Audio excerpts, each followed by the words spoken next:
വിശുദ്ധ മാർക്കോസ് എഴുതിയ സുവിശേഷം 5-ാം അധ്യായം 1 മുതൽ 20 വരെയുള്ള വചനങ്ങൾ. പിശാചുബാധിതനെ സുഖപ്പെടുത്തുന്നു. അവർ കടലിൻ്റെ മറുകരയിൽ ഗരസേനരുടെ നാട്ടിലെത്തി.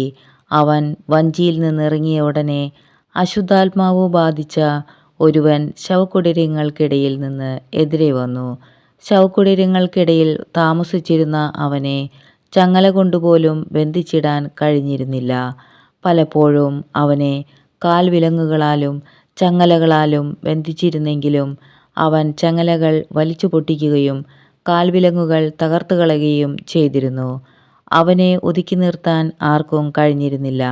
രാപ്പകൽ അവൻ കല്ലറകൾക്കിടയിലും മലകളിലും ആയിരുന്നു.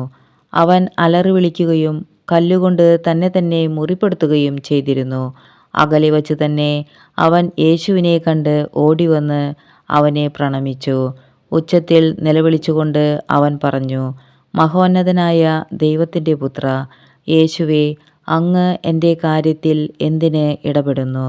ദൈവത്തെക്കൊണ്ട് ആണയിട്ട് ഞാൻ അങ്ങയോട് അപേക്ഷിക്കുന്നു, അങ്ങ് എന്നെ പീഡിപ്പിക്കരുതേ. കാരണം അശുദ്ധാത്മാവേ, ആ മനുഷ്യനിൽ നിന്ന് പുറത്തു വരൂ എന്ന് യേശു ആജ്ഞാപിച്ചിരുന്നു.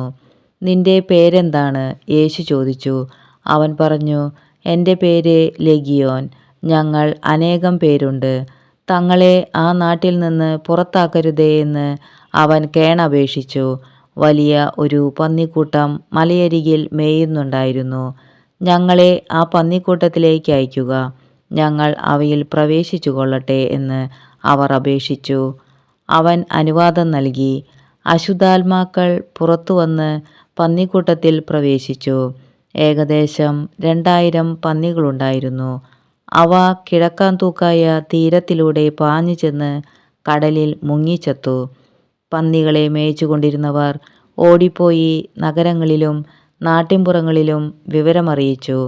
സംഭവിച്ചതെന്തെന്ന് കാണാൻ ജനങ്ങൾ വന്നുകൂടി. അവർ യേശുവിൻ്റെ അടുത്തെത്തി. ലെഗിയോൻ ആവേശിച്ചിരുന്ന പിശാചുബാധിതൻ വസ്ത്രം ധരിച്ച് സുബോധത്തോടെ അവിടെ ഇരിക്കുന്നത് കണ്ടു. അവർ ഭയപ്പെട്ടു.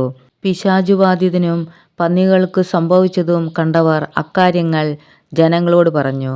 തങ്ങളുടെ പ്രദേശം വിട്ടുപോകണമെന്ന് അവർ യേശുവിനോട് അപേക്ഷിച്ചു. അവർ വഞ്ചിയിൽ കയറാൻ തുടങ്ങിയപ്പോൾ പിശാചു ബാധിച്ചിരുന്ന മനുഷ്യൻ അവനോടുകൂടെ പോകുന്നതിന് അനുവാദം ചോദിച്ചു. എന്നാൽ യേശു അനുവദിച്ചില്ല.